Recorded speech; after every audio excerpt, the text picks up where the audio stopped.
Welcome, unstoppable real estate investors. I'm realestate. Our first podcast for 2023, and man, I've got a great guest for you, James Michener. Michener, like the tires? Is it No, Michelin. Michener, like the author. So he's my great uncle. Yep. And I just want to welcome everybody. Happy New Year. I hope you all had a wonderful holiday season. And we're going to start off the new year hitting the ground running, getting you inspired, motivating you with real stories from real investors who have made it to the top 5%. Failure rate in real estate investing is dismal. 95% of all people who try to be real estate investors fail. I think that's for two reasons. One, you don't learn enough and you don't know what you're doing. Or two, you get stuck in learning mode and you never take action. You need both. And so Wednesday's podcast is always at noon at Eastern time in my group, The Unstoppable Real Estate Investor. And I'm interviewing real people who have done it. They're here to tell you their story and the reality. The struggle is real, the ups, the downs, the challenges. And then on Fridays, we have a podcast more for a member spotlight of members in the community and people that are on their way and just showing the struggle is real. That's an opportunity for new investors to be coached by me, to share their struggles, their stories, and talk about where they're at in their journey. So welcome to the podcast, Unstoppable Real Estate Investor Podcast, James. Thank you. So good to have you here. And we're just going to dive right in. But before we do, talk to me a little bit about what you were doing before you got into real estate. I know you're an agent and an investor, but pre-real estate, tell us a little bit about who James Michener was before. Yeah, absolutely. So I was obviously went to college, junior college, then to NAU, finished at NAU, and went to work for that entire time I was working as a banker at Wells Fargo. Switched out of that, went to Grand Canyon University as an enrollment counselor. So sitting in a cubicle, hand dialing phone numbers, which is crazy now because I have an auto dialer. Going through all of that, left for about a year, did some traveling in Taiwan where I taught English, and then backpacked through Thailand for a couple months, and then came back to the United States, worked on a farm for 3 months, went down to Mexico for about 6 weeks, and for a race for the wounded for our military group, came back, settled down, rented a room from my brother. And then the other half of the time I was living in a single wide, helping my friend who was a nurse travel back and forth so I could watch her dogs. It was the worst part of Prescott Valley. It was crazy, right? So I came from the bottom to the top, right? And then I just decided to settle down in Prescott and become a real estate agent. My grandma's been a real estate agent for 47 years as a broker, my guardian father for 43 years, and he owns 24 doors, and he's starting to sell his off his owner carries and whatnot. But I had a good blueprint for being a real estate agent and an investor. And as soon as I got into real estate, I realized, man, there's no other way to be a real estate agent and not invest, right? Because I didn't want to be on that hamster wheel over and over and over again, grinding for the next deal, the next commission check. Yeah, exactly. It just wasn't something. Do you know Christian Weatherspoon and Chris Steele? Do you know this? No. Christian Weatherspoon, I got to introduce you guys because he's in Prescott area. Oh, really? Okay. Yeah, I got to introduce you. Yeah. So we were making great money being a real estate agent, and my wife and I could live off of like 30 grand a year. The first year I made 50, she made like 25. So we saved a bunch. The next year I made 180. We were like, whoa, this is crazy. So we bought our first duplex. Yeah, right. Made 180. We bought a duplex, we house hacked. So we lived in one side and rented out the other. And then some of my friends knew that I was in real estate. They had properties that they needed to sell, but they were trashed, right? They're like, hey, what should I do with this? And at that time, I'm making 180, 300, 500, 600, 700 to up to $1 million the last couple of years, right? So I just saved every single penny because I didn't need a whole lot. So I just started moving into these properties, buying them with owner financing, living in them for a year or two, and then moving out. And then as soon as we found our forever home, we decided to keep buying these properties. And because I was a real estate agent and I do cold calling, I do prospecting, I've canceled for sale by owners, etc., I came across a lot of deals. And I was always the number 2 agent here in town, selling, anywhere from 200 to 300 homes a year. So a lot of people knew my name, and they had All come right, to. take a breath. You've given us a lot of information. Yeah. So I want to welcome Christy Duckett Harris. Oh, Christy, I'm so glad you're here. Christy, I'd love to get you on the podcast. I have to reach out to you. B. Cruz, Esther Mara, Cameron Waite, Joycelyn Bonzen. Oh, Joycelyn, I can't even try. Sumi Yoshi. Maybe I got it right. Thank you for joining us, everybody. James, there's something you said that I love, and I bet Christy can relate to this, is you come from humble beginnings. Yeah. And you live within your means, like you and your wife, you really like the millionaire next door. Have you heard of that book? Yeah. It's like living within your means. And, you just really saw an opportunity in real estate, but more from the agent side. Yep. And then early on realized, wow, this is still going to be me on a hamster wheel, since we can live on relatively little. Yeah. Let's just invest and save and invest. I love that. Like, where did that mentality come from? Like, because I think in America, so many people, it's instant gratification. We live on a credit society, consume, because this is so important for people to get that mindset around saving and investing and planning. Talk a little bit about where that mindset came from you. Well, I grew up with a single mom, right? So we lived in low income housing in an apartment. And when life kind of changed, I moved in with my guardian family. I didn't have the nicest cars, so having a Toyota Corolla was awesome, right? And I found a lot of pleasure in that. But I just really liked investing, and I like the freedom, right? When you make $300 in cash flow on a property, that's $300 that you wouldn't have, right? So for me, that was huge. That's another that's almost $4,000 extra a year. And I'm like, dang, if I can multiply this by X, then I don't have to work anymore. I can choose when I want to work. So I just started buying properties and going after them. And then now talk about that. Like, talk about the first one, because that's always the most exciting one. Like, oh, for sure. Yeah. When you and your wife were ready to buy the first one, and how you did it. Also, let's start there, but I also want to revisit seller financing, because you're much more competitive as an investor with creative financing. And I don't know, do you know who Pace Morby is? Yeah, I've met Pace a few times. Yeah, because that's his claim to fame. But talk a little bit about the first one, the first rental you acquired, how long ago it was, and how that deal happened.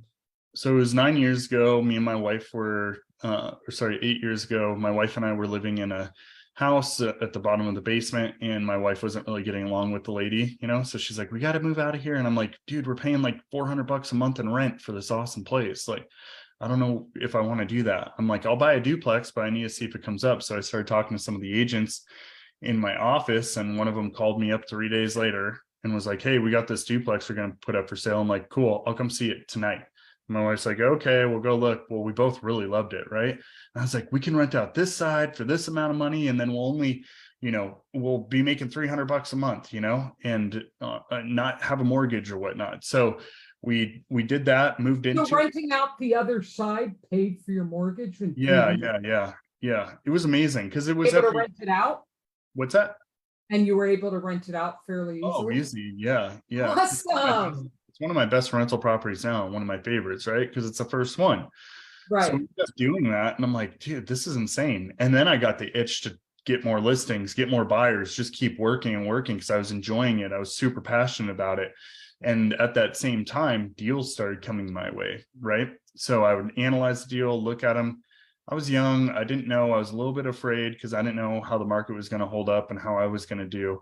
So I passed on a lot. But we ended up I had a lot of clients and friends that would come to me and say, hey, I got a trash property. What can I do with this?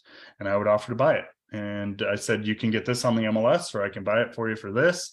And usually they would go the latter route, right? With me buying it, because they didn't have any commissions. They didn't have to fix it up. They didn't have to do anything to it, right? It was just an easy deal. Now, talk about the actual purchasing of that duplex or some of the others using seller financing, and how you structured some of these deals so that you could afford them. Yeah, so let's talk about the first one. So the first one, I had only been in real estate for like a year and a half. So I didn't have enough, I wasn't creditable at that point in time, right? Because I was an independent contractor. So my wife had to buy it for us on her income. I came in with the down payment, and that's how we purchased that, right?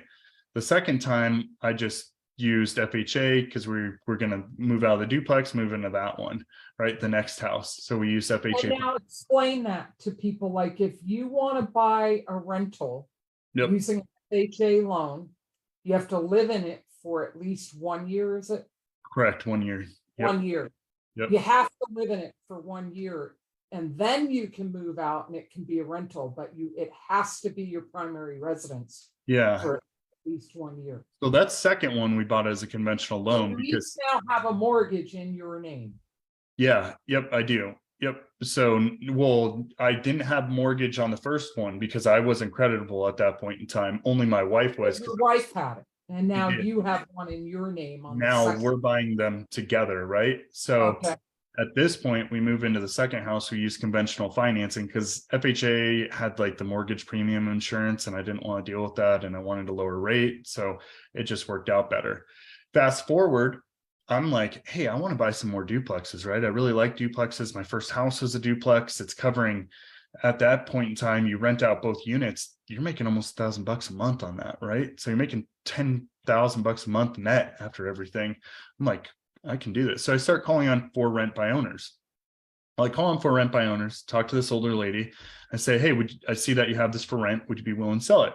She says, yes. I'm like, okay, I can buy it, or would you be willing to carry the paper? She says, I'd be willing to carry the paper. You'd need to come up with X amount of money. So I thought, I got a property right down the street. It was a 3-bedroom, but the garage was converted and it didn't have good insulation.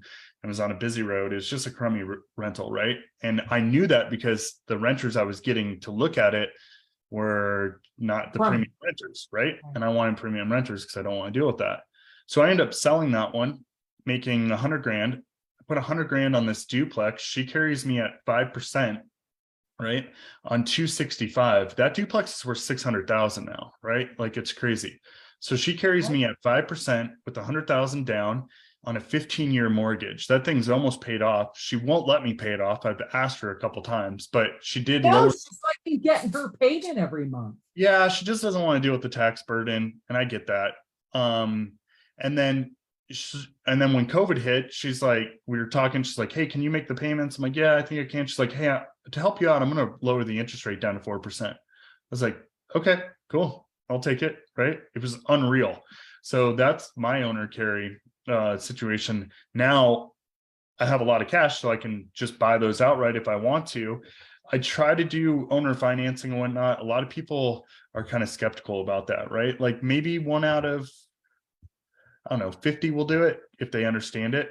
A lot of times they get afraid of it, but I always go for the owner carry. I always want to do that. And why? Why is that? It's easier. I don't have to get all my taxes together. I don't have to work with the lender. I don't have the lender fees. It's just easier to work with the other person, right? And especially now with interest rates going up. Yeah. If you can do seller financing or subject to or a combination, you are saving yourself so much in interest. Oh, it's unreal. They have the buy downs. I'm not a big buy down guy. I don't know, but I say fall in love with the house, buy the, rent the rate, buy the house type of thing, right? Because you're not gonna, rates will probably go down eventually. They'll have to, with the recession hitting most likely. But so that was my owner carry deal by calling for rent by owners. That was probably my 13th deal that I had. And then I just started accumulating more and more. And then I bought another one for 95,000 where he carried the note at 5%, fixed it up. And I thought, I don't really want to have this payment because it was like 10-year amortization and it was pretty high. The rent at that point wasn't going to cover it. Now it would. But I ended up paying that off. And that was my 21st property that I had bought, was that one. But I always try for the owner carries. Now you have 21 rentals right now? So I have 21 doors and 21 rentals, or sorry, 21 doors, 20 rentals. So I count my house as. Okay. Yep. And with just 20 doors, through 20 doors, those rentals are generating over 300K in passive income a year. So now I understand hard money and note buying, right? So I also loan money and I buy notes as well. So that's mixed up in the over 300,000. The rentals itself brings in like right around $250,000 or so, but that's gross. You have to think about the taxes, the insurance, vacancies. Like people they look at, oh my gosh, you're making 250,000, but then you have taxes on top of it. Taxes, maintenance, property management, all that. When it's all said and done, you're probably ending up less than half. Well, yeah, I manage them myself. Or about half. Yeah, I manage them myself. My vacancy rate isn't super high. The great thing is I'm about 30% below market rate, but people stay in my properties, right? So there's a lot of movement there. I just reran the numbers, and just off my rentals alone, I'd be at 360 grand a year if I paid them all off and just raised the rent by $100 a month, right? Like that's insane. That's crazy, right? Well, it is crazy considering how few rentals you have. Like that you have 20 rentals, 21 properties total, that you're making that kind of money. So you're saying the majority of that 300K a year is your rentals, and then some of it is lending and buying notes. Correct. Yeah. Yep. I like doing the lending. The hard money lending is great. So, yep. I mean, I did that. So one duplex I picked up, I had loaned this guy 50 grand, right? It was a free and clear duplex that his mom had given him. So I loaned him 50 grand. He called me about, I don't know, the note was for 3 years. He called me like 2 years into it and said, hey, I want to pay off that note. I said, why do you want to pay it off? He's like, I'm looking to sell the duplex. I said, why don't I buy the duplex from you, right? He wanted 310, and I knew it was worth like quite a bit of money, but he had a real estate agent backing him as well. So I was like, do you want 310? He's like, yeah. I'm like, okay, I'll buy it from you then. Why don't we just do that? He's like, okay. He covered the roof, everything. So I essentially got that for $300,000, right? But you always have to be thinking about, why is this person doing this versus doing that? So as soon as their motivation? Yeah, he wanted the It's payoff. not always to get the most money. That's not always the motivation, is it? No, well, he got bad advice too, right? So from another real estate agent, he could have got listened. to capitalize on. What's that? Yeah, for sure. Yep. And I knew the market better than she did, although she was in property management, which was kind of crazy. So I thought she would actually know those numbers, but she didn't. So I ended up buying that, right, for 310 with him giving me a new roof. So essentially 300,000. And now that one's worth 650 at this point in time. And that's only like 2-3 years later, which is just how many.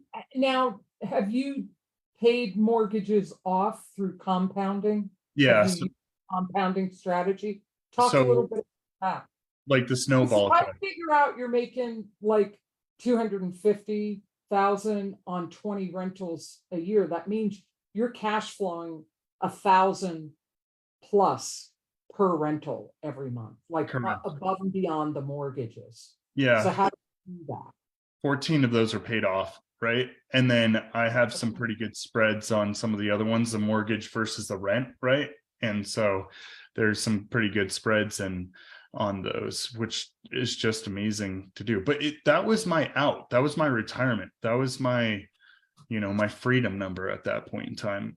Yeah, it's really incredible what you've done. Because like I have a coaching client that in 2 years, she's acquired 25 rentals. Wow. And he isn't cash flowing like that.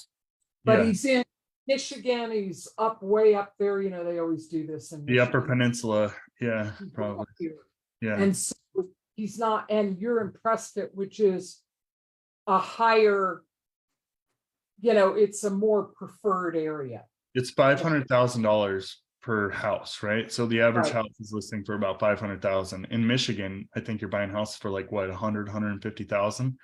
Well, or it depends. You can buy houses for 350, 250. I think 250 where he's at. And Okay. he's also marketing in Metro Detroit. Okay. But there it's harsh winters by you. Well, not such harsh summers, but still Yeah. gets warm. Yeah. So, So there's a lesson in know your market, right? and Because I've thought, someone with 20 rentals whose passive income is 250,000 a year passive, yeah, and 14 of the 20 are paid off, versus someone with 25 rentals that isn't even cash flowing close to that. yeah. There's a difference in markets. I was in a mastermind and this lady spoke about how she paid off her rental properties, right? So I immediately unmute myself. I'm like, hey, how does that feel? She's like, James, it feels amazing. Let's talk about it after the show.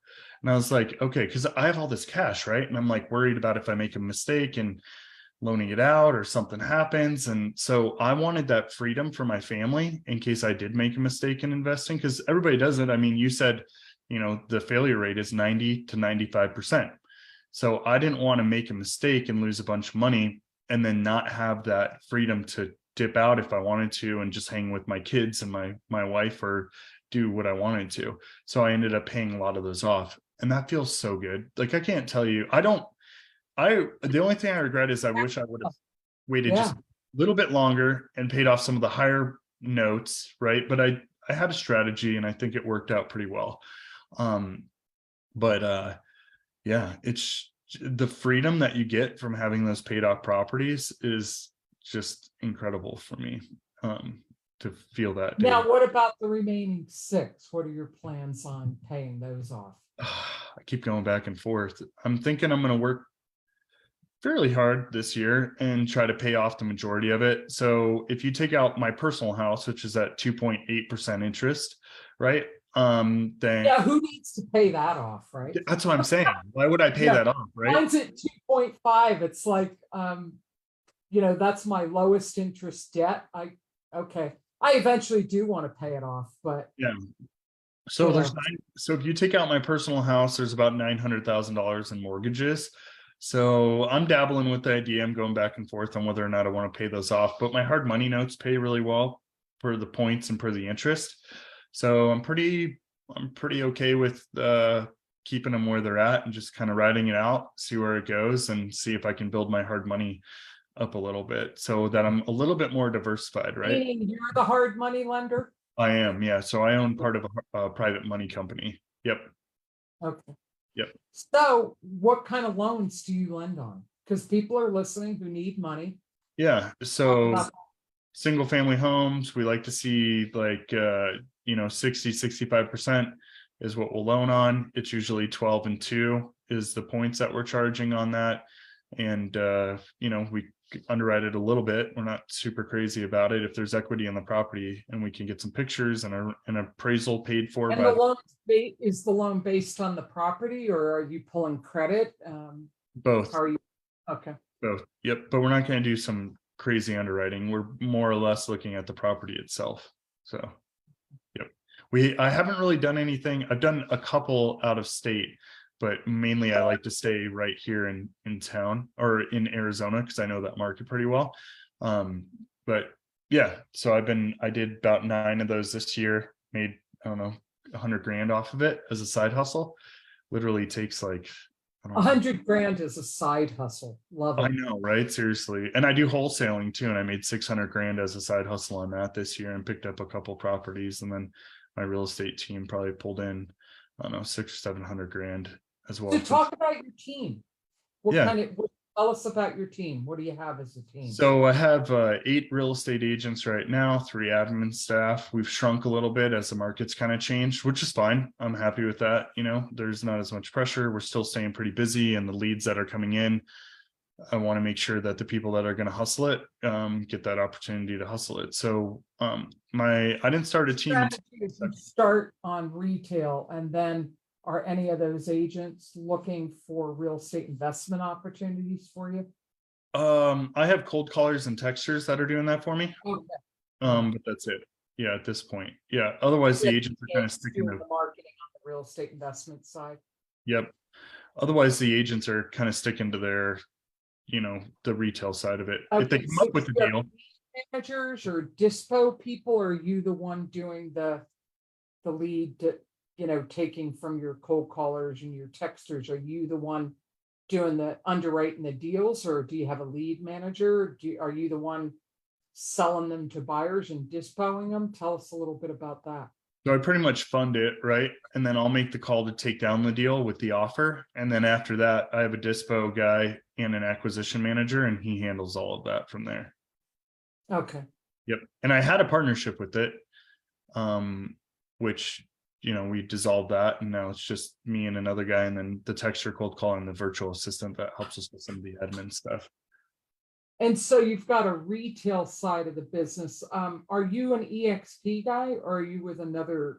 No, I'm group? with Realty One Mountain Desert. Okay. Yep. And then you have your real estate investment side. Correct. Yep. So you use the retail real estate to fund the real estate investing. Yeah, exactly. Yep. Yeah. And honestly, I'm at a point where it's like, okay, now that I'm that high with cash flow, I have other things going on. Like, how much more do I want to do? Right. I mean, we work this hard, Rihanna, for what reason? Right. And at the age of 35 with a 3 and a 5-year-old, my question to myself is, how much longer do I want to keep pushing? And at what point do I just want to kind of like calm it way down or stop it and just focus on my investments and focus Or on just put it on automatic pilot, and you have a team that you have someone managing your. Everybody talks about it like that, but it's not like that. It's much harder than that. Like, yeah, it's got to be more involved. I do like my agents. I love my agents. Where you say, okay, I'm retired. I'm not. It's like a family. Yeah, that's the hard part. Is it's like family. Like, I get along with my agents on my team. I like to see them successful. I also do some real estate agent coaching, which I'm gonna stop doing one-on-one and do more like group coaching, because I find more value in that, and I find other people find more value in that. So yeah. Well, we had more people join us. Hey, Anita. And I'm sorry I missed your birthday. I hope I remembered it. Happy birthday. And Xana Cobb Melvin, Tasmia, Ray Divine, Nanette. Hi, everybody. Thanks for joining us. I wanted to ask you, James, I love your story. I love your motivation, your mindset. What's been the big, and how long have you been at this? From the time you bought that duplex that you rented out the other half, you lived in it, from where you're at today, 300 in passive income every year from your rentals and a little bit of lending. How long a journey has that been for you to get to this point? Just shy of 7.5 years. So me and my wife bought that right after we got married, and we've been married about 7.5 years. So okay, and everybody, for those of you just joining, he only has 20 rentals. Yeah. 20 rentals. Mm-hmm. We were talking before we went live about people that I was in one of Pace Morby's events, and someone, at the beginning of for New Year's, and he was just, talking to everybody and asking everybody what their goals were. And a guy said he wants to acquire 1,000 doors this year. And James and I were talking about that, like, either the person's naive or ignorant, or they are very well connected, because the challenge with that is, well, one, why 1,000 doors? What do you think that's going to get you? Could you do it in less? Yeah, you can. Why 1,000 doors? It's the financing of that. Even if you put creative financing into it, the volume to do 1,000 doors in a year, you have to acquire 84 doors every month. Yeah. Yeah. It's crazy. I mean, so in order to do that, you'd have to leverage and you'd have to buy, like I was setting goals with one of my clients, and what he wants to do is scale. And he said, I'm done with single families, because in order for me to get the passive income I want with rentals, I need to, be looking at 5 plexes. And we started doing the number. And I said, no, you need to be acquiring 10 and 20 doors at a time, in order to scale. So you've got to really get realistic about the numbers. But is it really an ego thing that you want 1,000 doors? If you can, I mean, you're obviously a millionaire. So if you can do that with 20 doors, why would you want the hassle of more? That's He's what I tell everybody. about to retire at 35 years old. Yeah. And this year is probably going to use $900 million to pay off the rest of his rental portfolio. And it's pure cash flow and a legacy for generations to come. And he's doing that with 20 rentals. Yeah. And his side hustle that brings in 100,000, maybe a little more, is lending. But the main thing is, the way he did it is he bought smart. And he, so what's been the biggest challenge for you in this 7.5 years as an agent and as an investor? What's been the biggest challenge that you've had to face and overcome in this journey? Because your story is extraordinary, James. It's very inspiring. Thank you. I appreciate that. Yeah. Well, there's 2 parts to that, right? And I would say, because I'm so passionate and I love what I do, it's staying present with people that I'm around, right? That includes my kids, my wife, my family, my friends. So I'm always thinking about real estate, right? Less now than before, because it was obsessive and it was just insane, but that's who I am. And Well, also, so pause there for a sec. Hold that thought. Don't lose. Yeah. That is what makes that's what distinguishes people from people who are just getting by and successful, like it's enough, to people that are crazy, insanely super duper successful, like the Pace Morbies out there, because they are now on a mission. It's way beyond making money for them. They don't they have more money than God. Now they're on a mission. They're wanting to have an impact. And really, it's about having an impact on others. Their needs are met and then some. So back to you, James, on the biggest challenge. Yeah. And another challenge, so let's go with the I'm going to do 3. So the second challenge, because you brought it up, is wanting to give more of an impact, right? Wait, what was the first one? Recap it. The first one was being present with the people that I'm with, right? Because I'm always constantly thinking about real estate. Okay. The second one was deciding whether or not I want to have an impact on the other people around me, doing coaching for real estate agents, right? And I've been struggling with that a little bit, because maybe my impact wants to be on my kids for now, and then I'll teach others how to become a good real estate agent at that point. But so that's the second one. The third one is fear, right? Like fear of making the mistake of buying the wrong deal, not knowing if it's a good enough deal, and passing up on stuff that maybe I shouldn't. How did you deal with the fear and not let it stop you? How I dealt with the fear and not let it stop me is to remind myself of why I was doing this, right? So, in reminding myself that I could always work myself generally out of any issue that I was going to have. And just to know that, like, if I was fearful of a deal, I needed to look at it more and more and analyze that, because there's a lot of deals that's like, oh, I'm buying this no matter what, right? Like, I'm not going to mess around with this. There's other deals, like one I just was going to buy and fix and flip. I decided to back out of it. I was $1,000 into it when you talk about the septic inspection and all the other stuff and the well inspection, but she wouldn't cover the roof, and I didn't think the roof was an issue from looking at it, but it needed to be torn off and the spread was too small. So I decided to back out of it. Right. So just being protective. I want to be protective of my freedom, which is the money that we make on a yearly basis.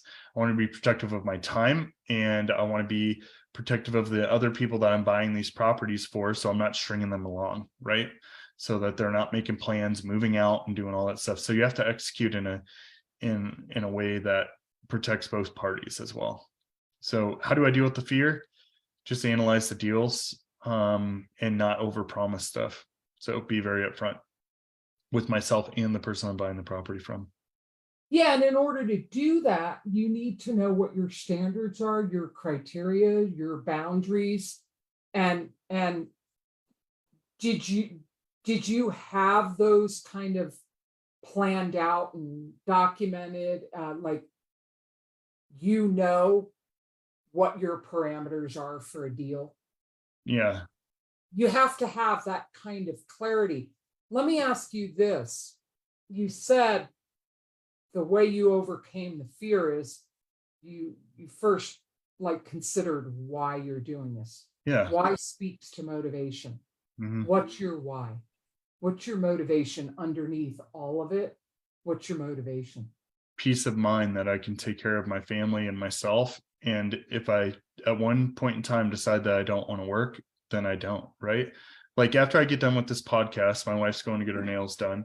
And that happens at 11. She's got to leave. So 18 minutes. Then I get to watch my kids for 4 or 5 hours, right? And then I get to take my son to basketball. But I didn't plan anything I out. love that. Yeah, I I get to. get to watch my kids for 4 hours. I get to Yeah. take them to And basketball. I am so But then blessed. I have to. My No. wife gets to go get her nails done. And this, we're wrapping up here, but if you're just joining us and you weren't here at the beginning, this is from a guy who had humble beginnings. He was living in a basement. Yeah. He was getting by on $30,000 a year, and him and his wife together were able in the beginning to live on $30,000 a year, and then they started making a lot more than that, and they started using that. They lived below their means, and they started using that to get ahead. So, given that in 7.5 years, that's how far you've come from $30,000 a year living in a basement to millionaire, 14 of your, Yeah. 20 properties are paid off. What is enough for you to say, okay, I'm done, I'm retired? What's enough? Have you figured that out yet? It's so funny you asked that question. I've been thinking about that a lot lately. I don't know. I Is think it I when don't, I pay off the mortgages? I'm not gonna stop. Like I'm not gonna just stop. That's just not in me, right? Like I always tell my Then wife, it's another motivation you have to find, right? yeah, but Because the family and the peace of mind is handled. well, I want So to teach my it's kids like, how to do it too. I'm just not gonna stop though. I'll slow down a lot, right? Like I could go down to 50%. I'm still selling 150 homes a year. I could go down to 75%. I'm still selling like 100 homes a year, right? Like I can still run this. I just don't have to run it as hard as I was before and take that time with my kids, get that time with my wife, get that time with my hobbies, which is just basketball. Otherwise my hobby is buying and selling real estate, right? Like that's just who I am. So you just slow down the pace because you love what you're doing. Yeah. Or teach other people how to do it if I can do it in Yeah. a constructive way in a group setting where it's not going to take up all my time and whatnot. Right. So yeah. But now So I'm your gonna time is precious. Do you find that you spent time to make money and now you're spending money to get time back? oh, I do it all the time now. Yeah. Yeah. Yeah. And I love that power, right? I love that Yeah. flexibility. I love the option.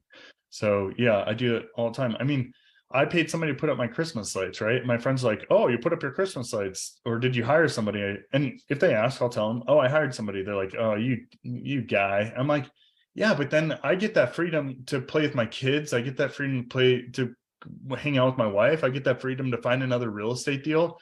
Why do I want to hang my own lights? I don't want to do that. Like there'll be a time where maybe I have more time and I'll do that. Now, that's not like, just to clear this up for everyone. If that's something you enjoy doing, he's talking about him having the choice on where he spends his time is important to him now. Yeah. What he wants to spend his time doing.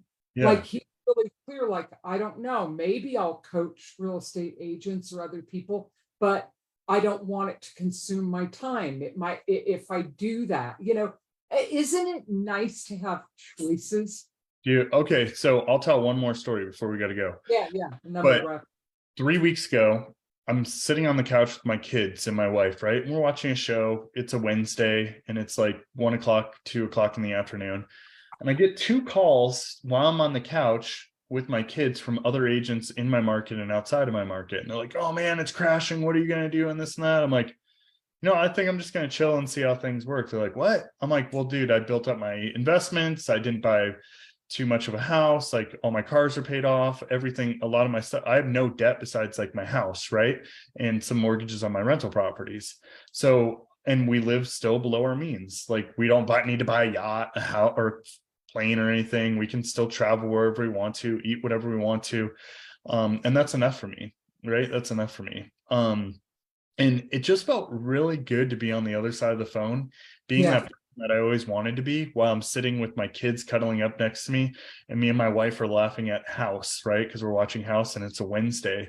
And I get 2 of my friends calling me that are other agents that didn't invest, or they didn't look for the deals or whatnot, but I had put in the work. So yeah, it was a really good feeling to have that happen. Yeah, good for you. Well, congratulations. Your story is very inspiring. Now we share this in we're growing how many groups we're in right now. I think we're in about 75 real estate investment groups. So we will be, just FYI, we were sharing this in about 75 real estate investment groups. But my VA Rose will also send you an email with the YouTube thank you. For you to have access to it. So feel free to share it.